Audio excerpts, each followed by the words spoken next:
All right, let's dive into a really fascinating and honestly a pretty intense framework for communication. It's called the David X method, and it's built on this foundation of radical, just completely unapologetic intent.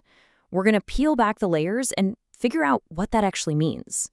So, at the very heart of this whole thing is one core belief.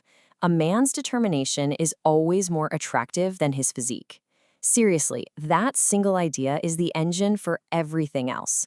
It's basically saying that an unwavering sense of purpose is the most attractive quality you can have, way more powerful than just looking good.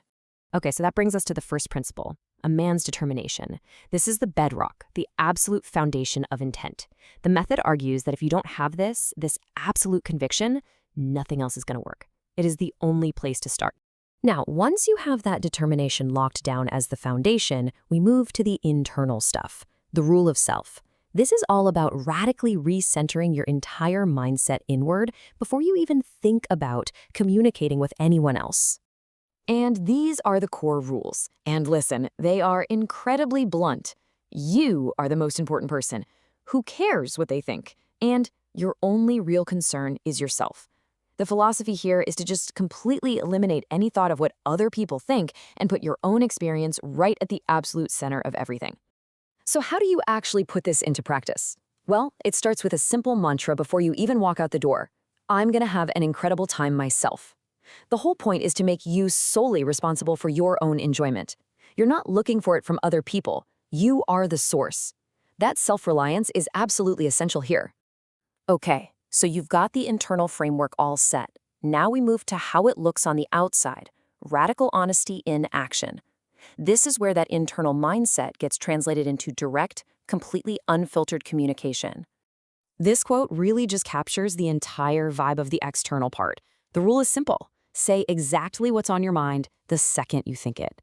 Say what I'm thinking, whatever happens. I never back down. It's all about expressing your immediate thoughts with zero hesitation, no filter, and no retreating, no matter what happens next.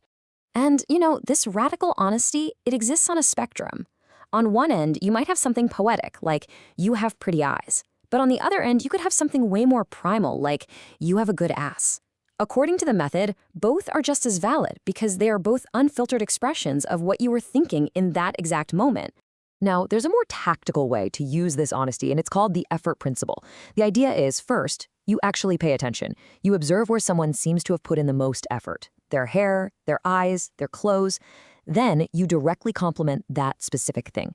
The logic behind it is that this validates the effort they put in and shows a level of observation that really stands out. But, it's not all about the words. There's a crucial nonverbal piece to this puzzle. The method puts a huge amount of emphasis on what it calls the gaze of desire, this unspoken layer that has to match the radical honesty of your words. This quote really captures the intensity of the idea. Devour her with the gaze before the body. We're not talking about passive, fleeting eye contact here. No, this is direct, it's intense, and it's a completely unambiguous expression of desire. It communicates your intent powerfully before you even say a word. And here's the most crucial part. Consistency. The gaze makes your intentions crystal clear.